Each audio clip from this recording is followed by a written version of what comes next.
Ninth question, exercise चल रही है 9.2। दो डिफरेंट एपीज, एन टर्म्स का सम। फर्स्ट एपी में एस एन लगाया तो ये फॉर्मूला बनेगा, सेकंड में एस एन का फॉर्मूला लगाया तो ये। नंबर ऑफ टर्म्स सेम है क्योंकि एस एन के बारे में बात करी है, नंबर ऑफ टर्म्स सेम रखनी है हमको।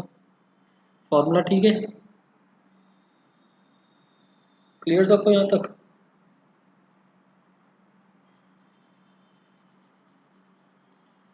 n/2 ऊपर नीचे कैंसिल हो जाएगा, हमारे पास आया 2a plus n-1 d, 2a plus n-1 capital D, 5n plus 4, 9n plus 6। हमें करना क्या है, find the ratio of their 18th terms. अच्छा, हमें फाइंड आउट क्या करना है, a18 अपॉन a18 हमें निकालना है ये रेशियो ऑफ देयर 18 टर्म्स।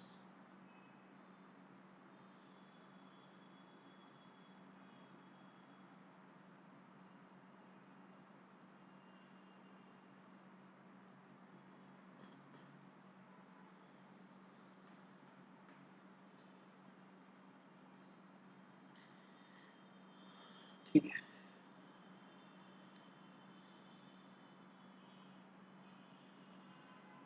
यहाँ तक होने के बाद इन क्वेश्चंस में थोड़ा सा आपको रफ वर्क में काम करना पड़ेगा। ये लाइन लगाने का मतलब है कि फेयर में नहीं दिखाना, और बीच में आपको ऐसा भी नहीं करना कि गैप ले लिया, इसको फर्स्ट इक्वेशन मान लिया। रफ में थोड़ा सा सॉल्व करके देखेंगे। हमें करना क्या है, small a18 upon capital A18,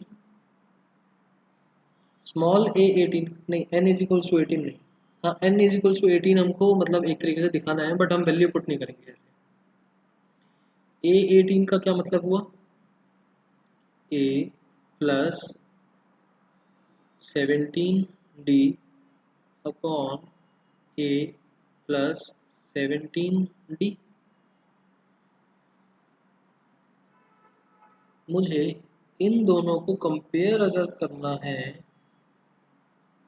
तो मेजर डिफरेंस मेरे सामने निकल के आया, ये d और d तो चलो ठीक है, मैं यहाँ पर 17 और 17 बना सकता हूँ, बट यहाँ है a और यहाँ है 2a।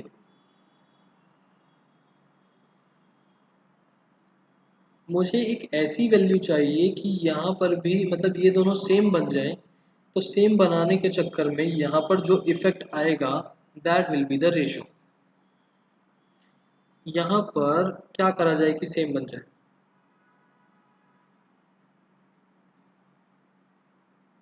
क्या करा जाए कि सेम बन जाए,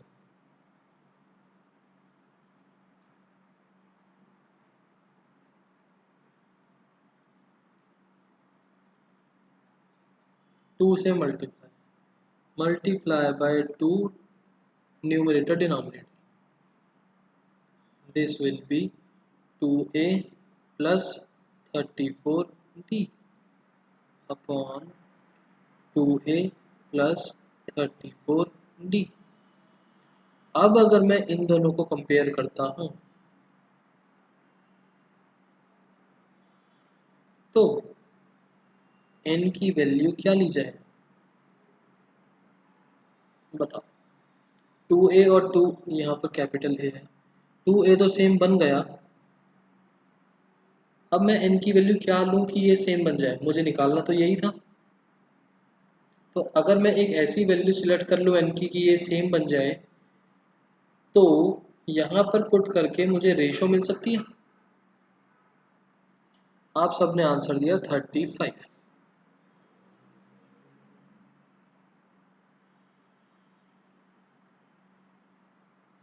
अभी 35 कैसे आया, इसको दिखाने का कोई सेंस नहीं निकलता। हम यहाँ पर लेट करेंगे, let n is equals to 35.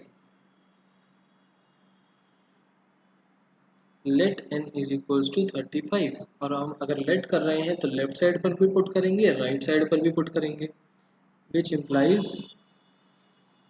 2a plus 35 minus 1d upon 2a plus 35 minus 1d is equals to 5n plus 4 upon 9n plus 6.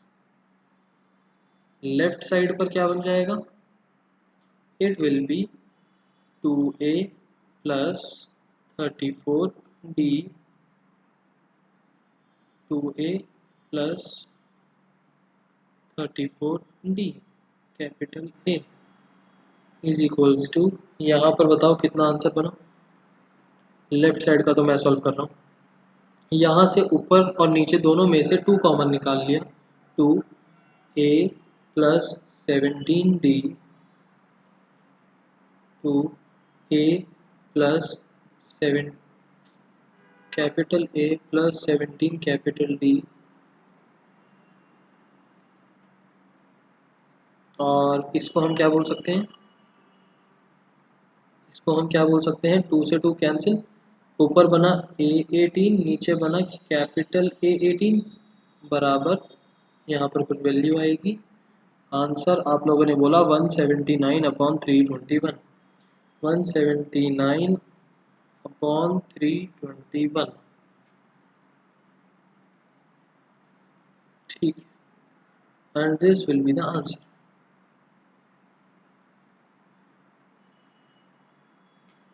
आ गया मेथड समझ में?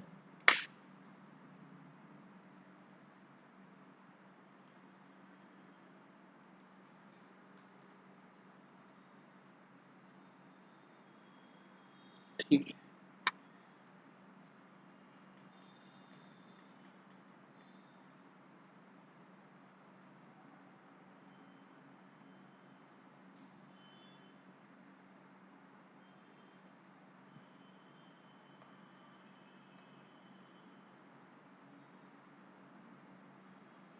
what if we have to put the value of n is equals to 18? अगर आप n की value 18 डालते तो देख लो, n की वैल्यू 18 डालोगे तो ये बनेगा 18 माइनस 1 17d, 17d पहली बात तो 2 से कॉमन नहीं निकल पाएगा तो कोई भी टर्म की रेशो नहीं बनेगी। सेम क्यों बन जाता सिद्धार्थ? मान लो आप 19 डालते, 19 माइनस 1 इज 18 हो जाता, तो 2a plus 18d, 2a plus 18d, 2 common निकालते a plus 9d, a plus 9d का मतलब 10th टर्म बन जाती, तो 10th टर्म की रेशो आ जाती अगर आप n की वैल्यू 19 डालते।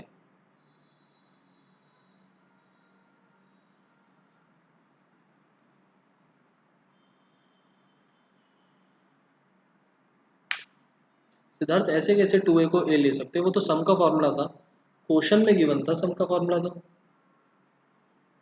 क्वेश्चन में ये चीज आपको गिवन थी, sum is equals to this, और सम के फॉर्मूले में तो 2a ही आता है।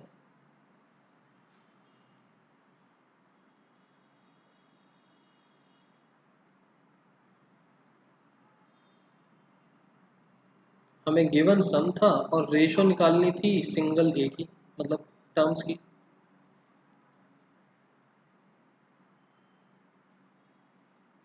रफ में वो n की वैल्यू निकालने के लिए ले लिया था, रफ में भी तो देखो टर्म्स की रेशो ले रहे थे ना, टर्म में a आता है। आंसर नंबर 12 इसके जैसे ही है, देखो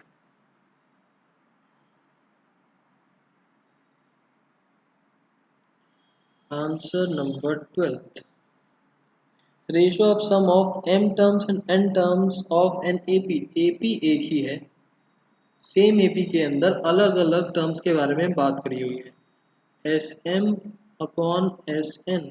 इससे हमको ये पता चलता है कि अगर दो डिफरेंट एपीज होंगी तो number of terms will be same, and अगर सेम एपी होगी तो डिफरेंट टर्म्स के सम के बारे में बात करी होगी। सेम एपी चल रही है तो हमारा ए और डी स्मॉल ही ले लेंगे। फॉर्मूला क्या बना, m/2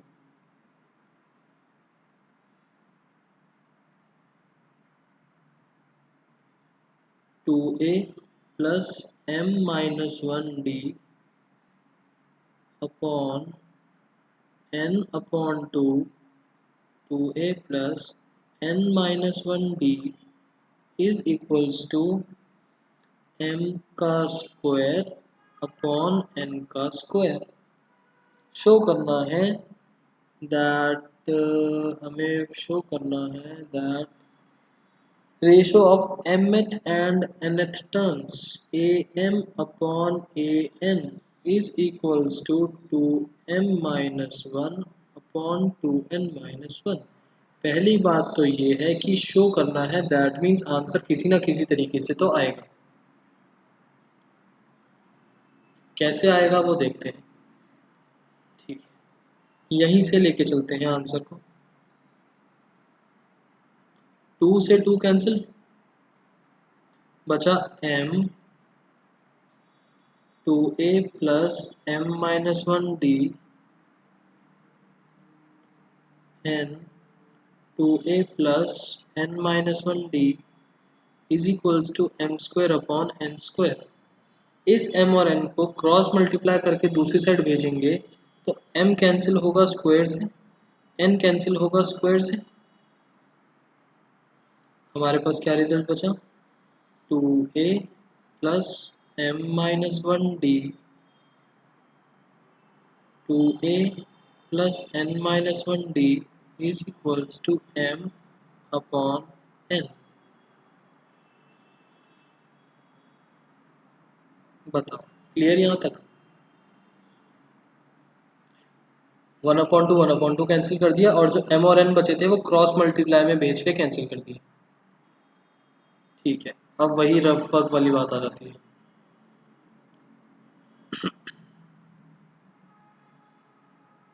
अब अगर आपको पीछे 9th वाला क्वेश्चन याद हो तो उसमें क्या होता है, हम यहाँ पर कुछ वैल्यू कंसीडर करते हैं जिसकी वजह से 2 निकल आता है कॉमन, ऊपर नीचे कैंसिल हो जाता है। यहाँ पर तो जो हमको रिक्वायर्ड रेशो निकालनी है वो बन जाएगा and this will be the answer. और आंसर में हमको क्या बनाना है, न्यूमरेटर में 2m-1, डिनोमिनेटर में 2n-1।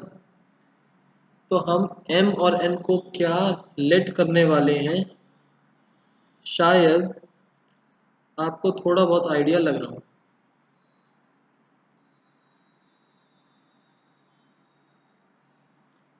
नोरा अभी तक तो मैंने कुछ भी ज़्यादा नहीं करा, अभी तक तो जस्ट मैंने थोड़ा सिंप्लीफाई करा था। रफ वर्क में अभी स्टार्ट करने वाला हूँ कि हम वैल्यू क्या लेट करने वाले हैं।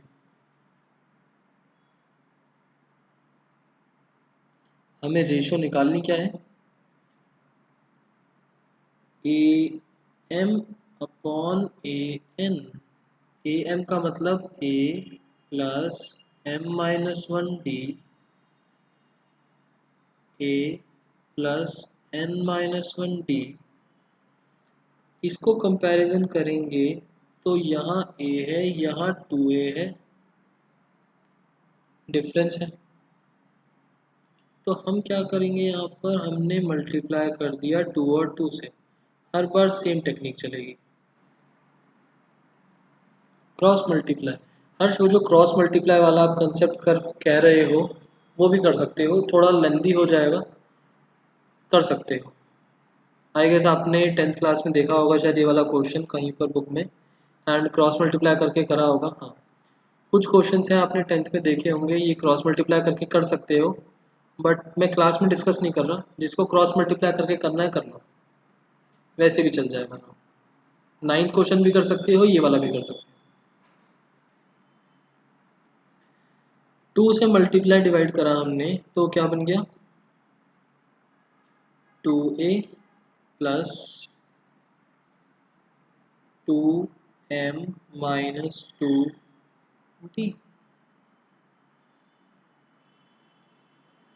2a plus 2n-2d। अब ये बताओ कि अगर मुझे इसको कंपेयर करना है यहाँ पर, तो मैं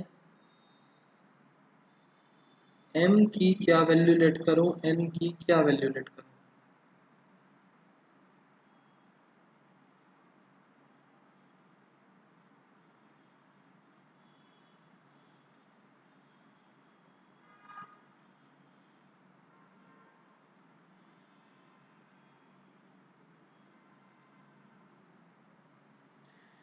अच्छा, हिमानी ने बोला 2m, सिद्धार्थ 3/2, नोरा 2। थोड़ा सा और समझा देता हूँ। कंपेयर करने पर हमें क्या मिला कि यहाँ पर d के अंदर बनने वाली वैल्यू को बराबर बनाना है यहाँ वाली वैल्यू के, और लेट करना है इसको थोड़ी देर के लिए x मान लेते हैं। ऊपर चल रहा है m-1, ये बनाना है मुझे। नीचे चल रहा है 2 से कुछ चीज़ मल्टीप्लाई हुई है। क्या मल्टीप्लाई करूं, क्या मल्टीप्लाई करूं कि इसको सॉल्व करके m-1 मिल जाए? बताओ, यहाँ पर ऐसा क्या लिख दूं कि ये सॉल्व करके मुझे m-1 मिल जाए?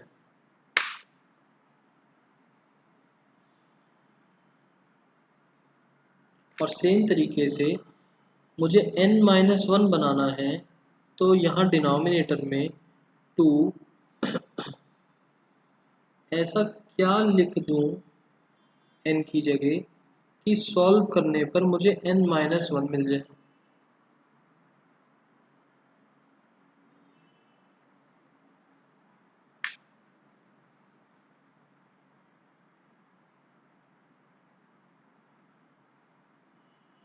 ओके, आप लोगों के आंसर्स आए हैं।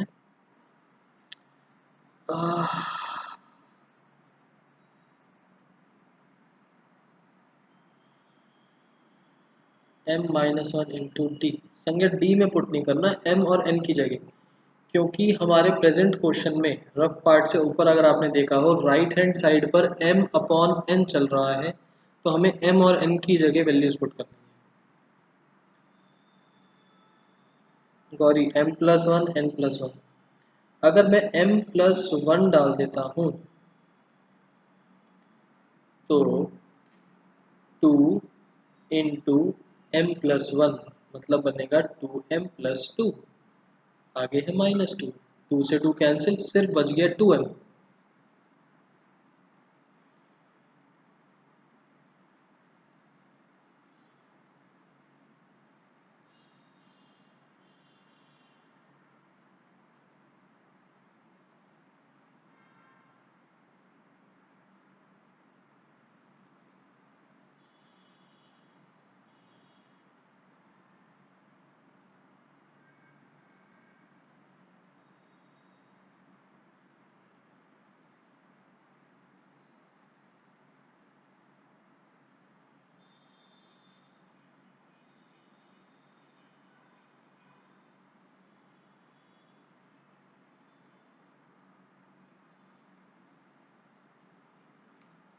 How we find the value at, अच्छा वही तो मैं पूछ रहा हूँ। m-1 डाल सकते हैं, m-1 डालोगे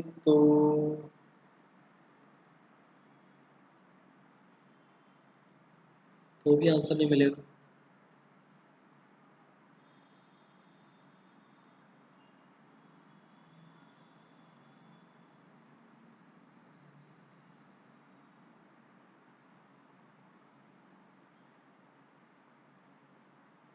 अच्छा, वैसे मैंने ये चीज़ ठीक लिखी है नहीं लिखी, यही बता दो।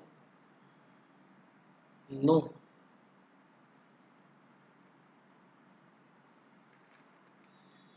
हमको जो क्वेश्चन में चल रहा था यहाँ पर वैल्यू पुट करनी है, यहाँ पर और यहाँ पर ऐसा क्या लिखा जाए कि ये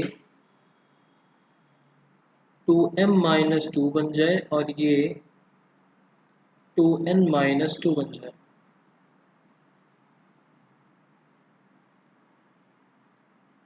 अब ठीक है, अब ठीक लिखा है। ठीक है, अब बताओ m की जगह यहाँ पर क्या लिख दूँ कि ये 2m-2 बन जाए। 2 से मल्टीप्लाई है, 2 से मल्टीप्लाई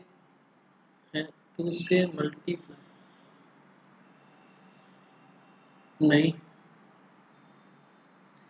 m की वैल्यू 2m-1, n की वैल्यू 2n-1। यहाँ पर m की जगह 2m-1 लिख दूंगा अगर, तो 2m-1 बन जाएगा 2m-2। सिर्फ 2 से मल्टीप्लाई नोरा हम ऐसे कर नहीं सकते, ये जो पार्ट है ये यहाँ पर बीच में है ना, हम सिर्फ इस इतने पार्ट को 2 से मल्टीप्लाई नहीं कर सकते, या तो पूरा होगा, तो हम सिर्फ यहाँ पर प्लस माइनस कर सकते हैं।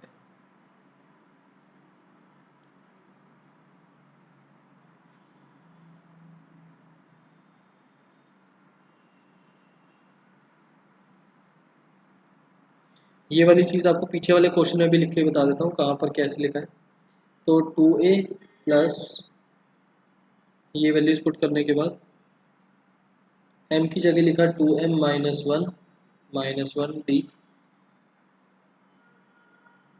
2a प्लस 2n-1 d, ये आपका 2m-1 अपॉन 2n-1, और इसको आप सॉल्व करोगे तो दिस विल बी 2 कॉमन आके बन जाएगा a plus m-1 d, a plus n-1 d। यहाँ पर हमने 2 कॉमन निकाला था, कैंसिल हो गया, ये बना am अपॉन an बराबर आ गया 2m-1।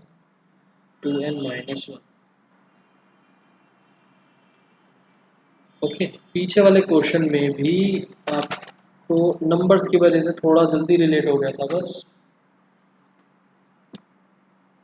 अदरवाइज चीज़ तो वही थी कि n-1 में n की जगह क्या लिखूं कि वो 34 बन जाए।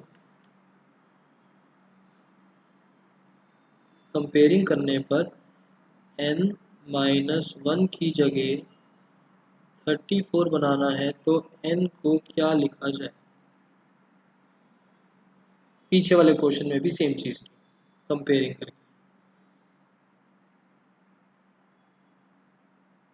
तो थोड़ा आपको नंबर होने की वजह से जल्दी समझ में आ गया कि n की वैल्यू 35 लेनी थी।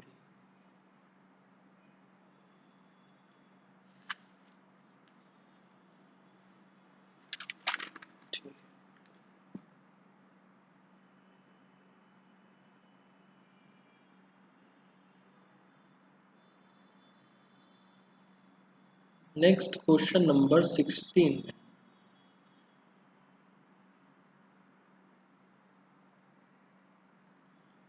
16 अच्छा क्वेश्चन है, इम्पोर्टेंट क्वेश्चन है, मार्क कर लेना 16 का important.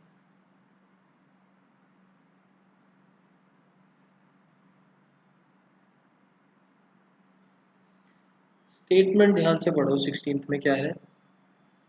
Between 1 and 31, m numbers have been inserted in such a way that resulting sequence is an AP. Between 1 and 31 m numbers हमने insert करे, रिजल्ट हमको क्या मिला, AP।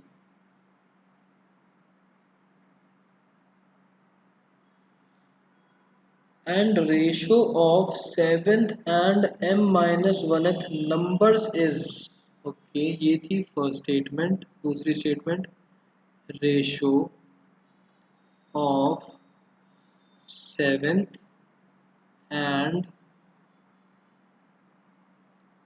m-1th number is 5/9।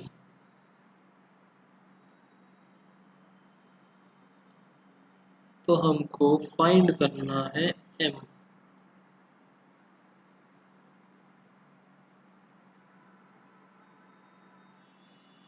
A1 AN31 संज्ञा गलत।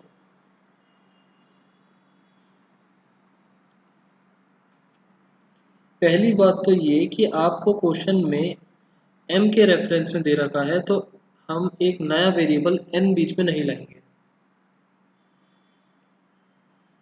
1 and 31 are not included. Gauri, इसमें 1 and 31 के बीच में हमने नंबर इंसर्ट करे और रिजल्टिंग AP मतलब 1 और 31 भी इंक्लूडेड है।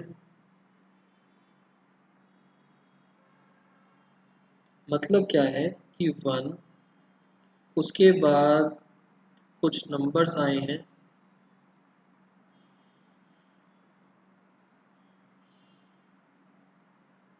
और लास्ट में है 31। हाँ, A1 तो 1 हो जाएगा, ठीक है। मेरा मतलब बस ये था कि m बोला हुआ है क्वेश्चन में, तो n एक नया वेरिएबल नहीं लेके आएंगे बीच में। This is A1 agreed. These are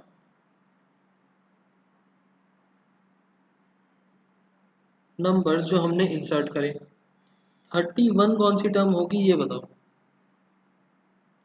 31 कौन सी टर्म होगी। एल। एल भी एक आपका अलग वेरिएबल हो गया। कम से कम वेरिएबल्स बनाने हैं हमको। m+2 a m+2 हमने m नंबर्स इंसर्ट करे तो सोच के देखो, 1 था फर्स्ट टर्म, फिर m नंबर्स आ गए, मतलब कि टोटल यहाँ से लेकर यहाँ तक 31 से पहले m+1 टर्म्स बनी होंगी।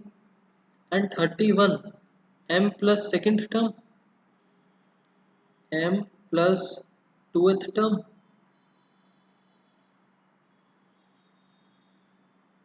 y+2। Siddharth, m numbers insert करे हैं और 1 और 31 मिला के m+2 नंबर्स हो गए ना टोटल।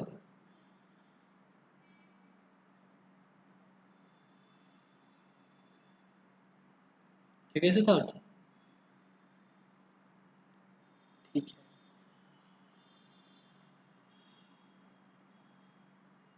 बात अभी भी खत्म नहीं हुई।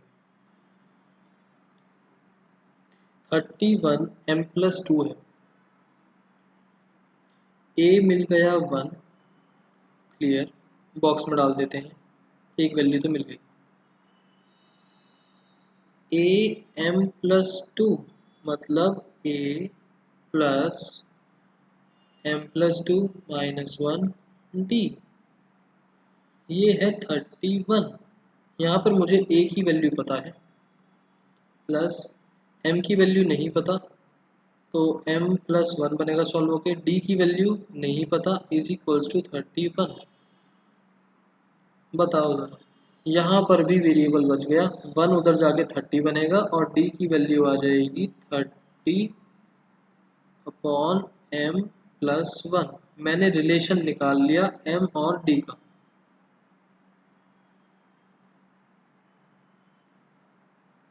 ओके, यहाँ तक भी कुछ मुश्किल नहीं था। d we have to find.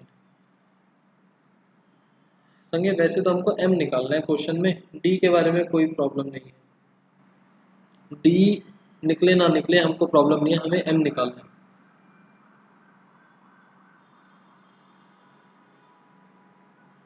दिक्कत आएगी आपको कहाँ पर, इस वाली स्टेटमेंट में। तो अब मैंने इस स्टेटमेंट को मार्क कर दिया कि इम्पॉर्टेंट है, तो कुछ ना कुछ तो इसमें होगा।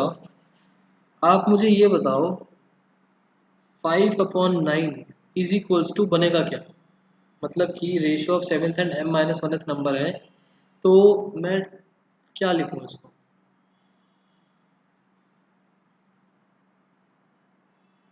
a+7d अपॉन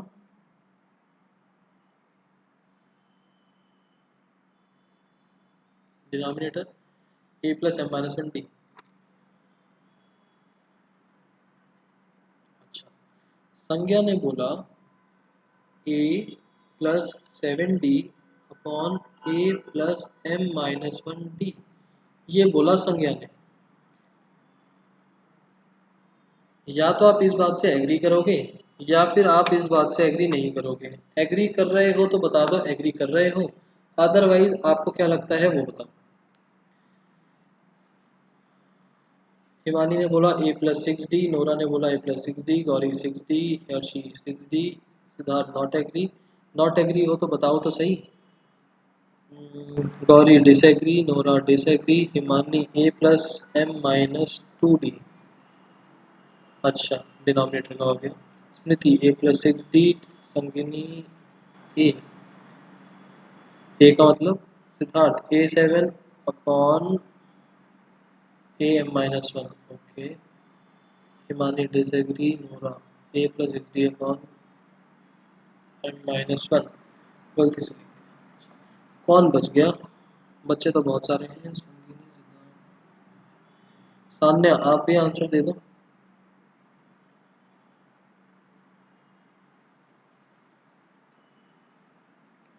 और स्मृति आई गेस आप भी बच गए, आप भी आंसर दे दो।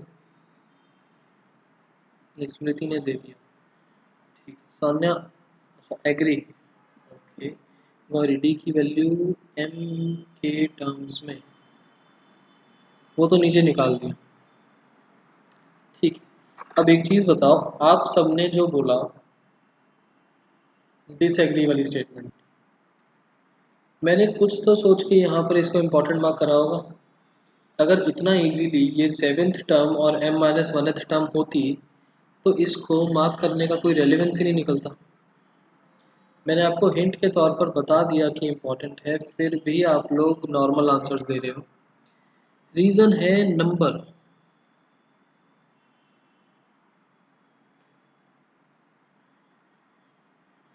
क्वेश्चन में, क्वेश्चन ध्यान से पढ़ो, क्वेश्चन के अंदर आपको बोला है कि हमने 1 और 31 के बीच में m नंबर्स इंसर्ट करें। हमने 1 और 31 के बीच में m नंबर इंसर्ट करें, मतलब कि m नंबर्स हमने जो बीच में इंसर्ट करा है उसको नंबर से डिनोट कर रहे हैं, ना कि टर्म से। बीच में आने वाले नंबर्स को टर्म से डिनोट नहीं करा जा रहा। जो बीच में नंबर्स आए उनको वर्ड नंबर से डिनोट करा जा रहा है। एंड यहाँ पर आपको रेशो बोली है seventh number m minus वनथ number. तो यहाँ पर जो सेवेंथ नंबर होगा, मान लेते हैं ये हमारा फर्स्ट नंबर है, ये हमारा सेकंड नंबर है, ये थर्ड नंबर है, ये फोर्थ नंबर है, ये फिफ्थ नंबर है। तो अगर मैं इस फिफ्थ नंबर के बारे में बात करता हूँ तो ये तो बना फिफ्थ नंबर, और इसका मतलब टर्म कौन सी बनी? ये टर्म कौन सी बनी? टर्म बनी एक ज़्यादा, पीछे एक टर्म ऑलरेडी है ना, ये बनी A6, मतलब सिक्स टर्म। और फॉर्मूले के हिसाब से a प्लस 5d। रिलेशन क्या निकला? फिफ्थ जो नंबर है फॉर्मूले में d से मल्टीप्लाई होने वाली नंबर इससे। अगर मैं b को भी देखता हूँ, b के साथ भी second number but term is third, a plus 2d। जो यहाँ पर 2 है वही 2 यहाँ पर है। रिलेट हुई चीजें? दैट मीन्स कि अगर आपको ratio of seventh number upon m minus वनथ number बोला है तो टर्म्स के रिस्पेक्ट में हुआ A8 upon AM, mth term फॉर्मूले में डालेंगे, this will B A plus 7D upon A plus M-1D। जो यहाँ पर नंबर लिखा है वही D के साथ मल्टीप्लाई होगा, और ये आपको गिवन है 5 अपॉन 9। अब हम A और D की वैल्यू उठा के यहाँ पर पुट कर देंगे। A और D की वैल्यू उठा के यहाँ पर पुट कर देंगे। डिनोमिनेटर कैसे बनाए? डिनोमिनेटर सिद्धार्थ +1 कर रहे हैं ना, 7 + 1 8th टर्म, M-1 +1 करके mth टर्म।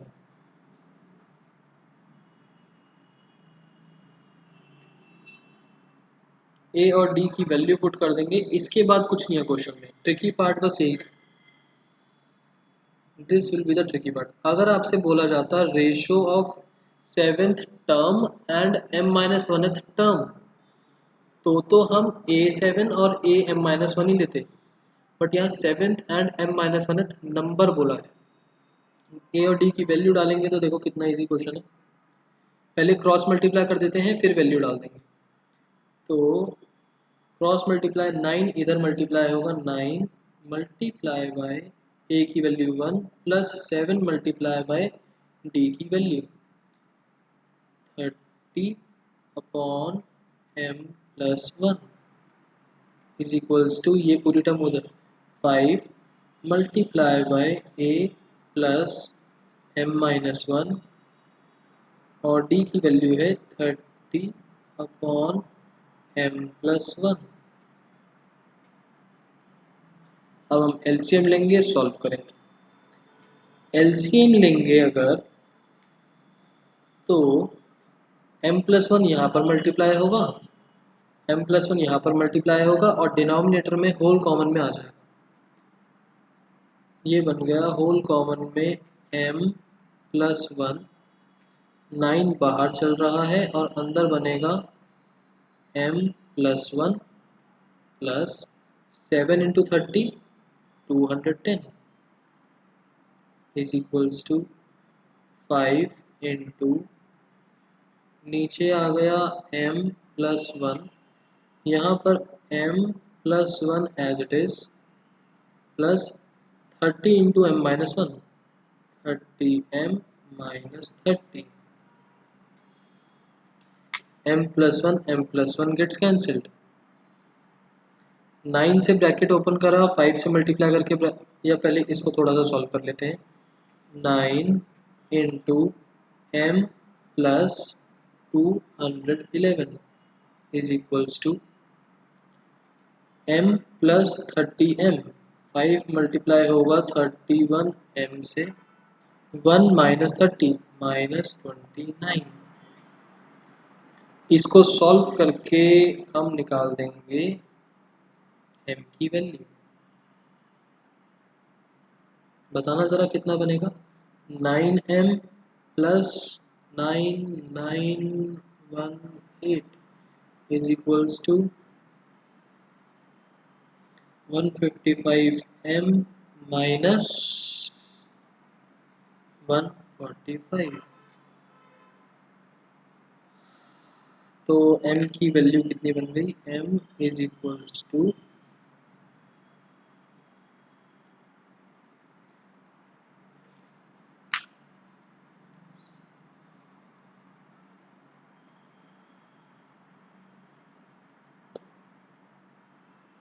14 पक्का। 1899 प्लस 145 आपका बनेगा 1900 2044 2044 अपॉन 155 माइनस 9 आपका बनेगा 146।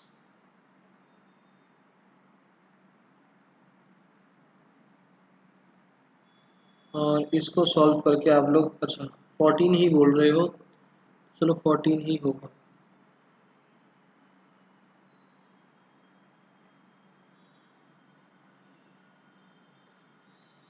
हमको m की वैल्यू निकालनी थी, m की वैल्यू आ गई। d नहीं निकालना था, अदरवाइज d में पुट करके m को हम d भी निकाल सकते थे। एग्जाम्पल 7 में n20 कैसे आया, 90 नहीं होना चाहिए। सिद्धार्थ 7th एग्जाम्पल बता दो ये क्या क्वेश्चन है। अच्छा ठीक है, अच्छा क्वेश्चन है, इसका आपको समझा देता हूँ क्या मतलब है। ये क्वेश्चन समझ में आ गया 16th।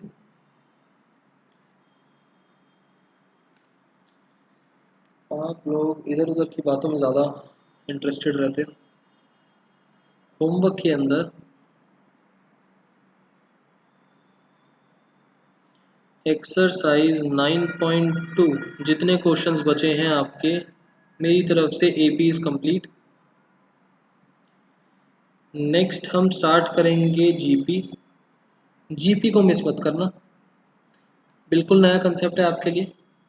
एंड उसके थोड़े क्वेश्चंस भी हम ज़्यादा प्रैक्टिस करेंगे।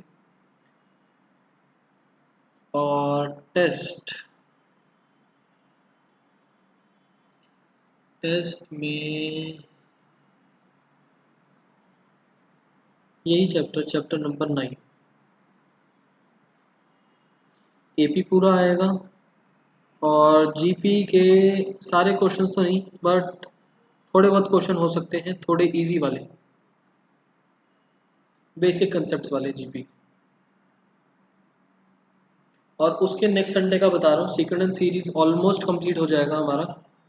उसका जो नेक्स्ट संडे है उसमें आपके पूरा चैप्टर आएगा, नाइन्थ चैप्टर पूरा।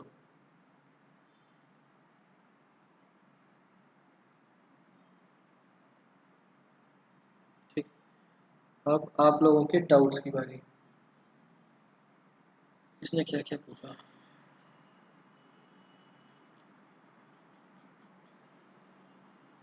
7th एग्जाम्पल में 20 कैसे आया, 90 नहीं होना चाहिए।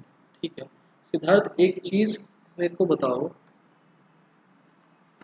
मैं एक बार वैसे पढ़ लेता हूँ वो क्वेश्चन में एग्जैक्ट स्टेटमेंट क्या है।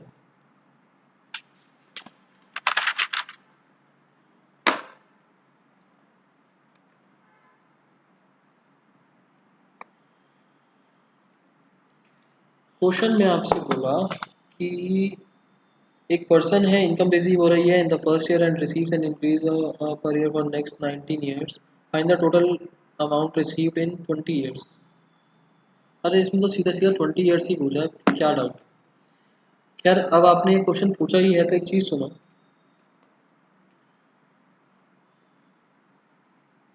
एग्जाम्पल में तो कोई डाउट नहीं था, बट इससे रिलेटेड आपने बैंक के अंदर 1000 रुपीज़ इन्वेस्ट करे जिस पर आपको 10% का इंटरेस्ट मिलता है। ठीक है, तो अब मुझे ये बताओ 10% का जो इंटरेस्ट मिला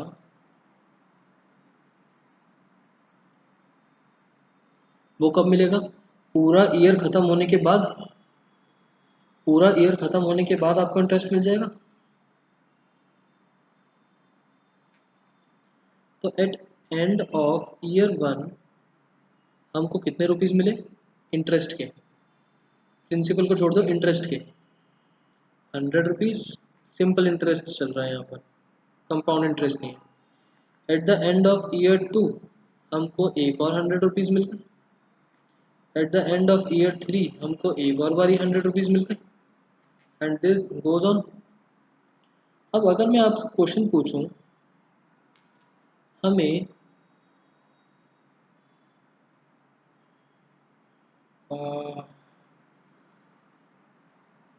या ऐसा करो 10% इंटरेस्ट की जगह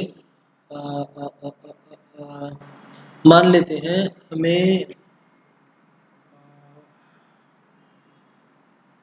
50 रुपीज़ का बोनस मिल रहा है और वो इंक्रीज हो रहा है बाय 10 रुपीज़। ठीक है, फर्स्ट ईयर के एंड में हमको कितने मिले 50 रुपीज़, सेकेंड ईयर के एंड में 60, फिर 70 और इस तरीके से कंटिन्यू हो रहा है। ठीक है, अब अगर मैं आपसे क्वेश्चन पूछता हूँ what amount we gate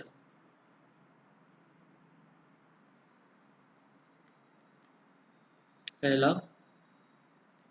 eight end of year 6, after sixth year, और इन बिगनिंग ऑफ ईयर 7।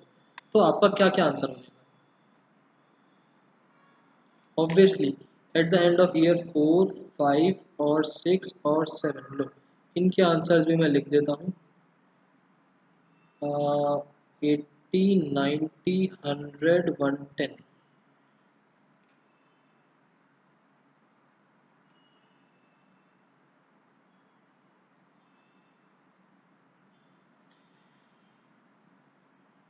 तो आपने आंसर बोले 100, 110 और 100। At the end of year 6 का मतलब तो हो गया 100। After sixth year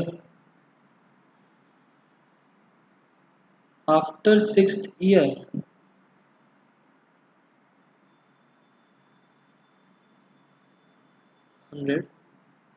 beginning of 7th year 100।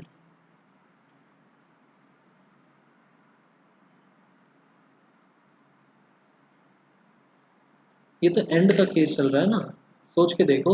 Year 7 के एंड में मिलेंगे 110 रुपये। मैंने क्वेश्चन पूछा बिगनिंग का।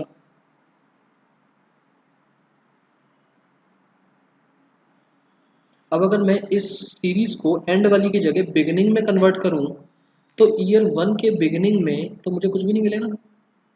ये चीज़ बन जाएगी बिगनिंग के हिसाब से year 1, year 2, year 3, year 4, year 5, year 6 और नहीं, उल्टा लिख दिया ना मैंने, थोड़ा कुछ मिस कर दिया बीच में। कहाँ गया?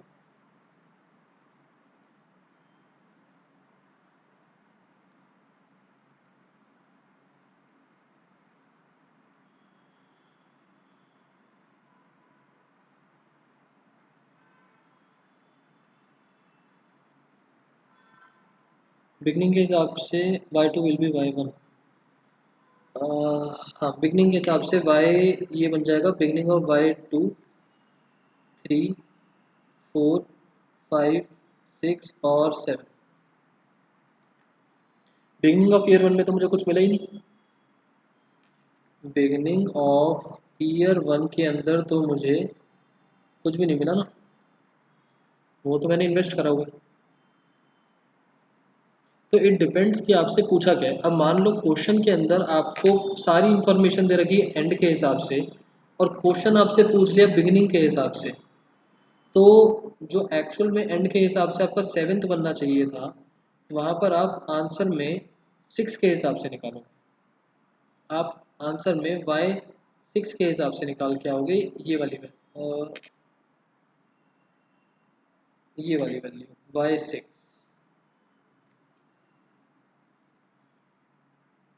क्लियर? तो कभी कभार n में डिफरेंस आ जाता है जब हम एंड या बिगिनिंग वाला कंसेप्ट लगा देते हैं तब। जनरली जब ईयर्स का आएगा ना केस, कोई भी क्वेश्चन में ईयर्स हो, तो थोड़ा ध्यान से सोचना कि एंड या बिगिनिंग का तो कुछ कंसेप्ट नहीं चल रहा। एंड और बिगनिंग का कुछ कंसेप्ट चल रहा हो तो एन की वैल्यू एक कम या ज़्यादा हो सकती है, और उसकी कुछ रीजनिंग भी नहीं देनी, वो बस आप एज इट इज़ लिख दोगे। बस उसमें गलती हो सकती है, तो उस चीज़ पे ध्यान रखना। ओके, चलो बाय।